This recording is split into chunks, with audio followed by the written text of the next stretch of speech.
Bat, bi, hiru, ja! Grabatzen ari zara? Bai, esan genuen bezala. Baina abisatu gabe? Pues, abisatu dut. Azten gara.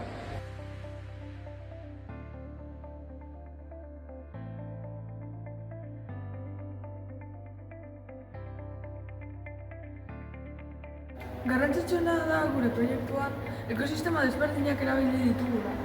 Horrela, emaitz desberdinak ateratzen ditugu. Egia da ekosistema bakoitzean metodo desberdinak erabili ditugula, baina hori kaso desberdinak dira. Gure proiektuaren helburua zen ikustea nola landare baten hazkuntza aldatu aldendeko eta kondizio desberdinak. Xabi? Gure hipotesian gehiago hasiko dena kanpoko landarea da. Kanpoan eta etxean landatutako iruzkin artean baldintza asko aldatu dira. Ura, eguzkia, temperatura eta ezetasuna. Adibidez, kanpokoarena euriaren menpe zegoen, eta barrukoa gogo ureztatzen genuen.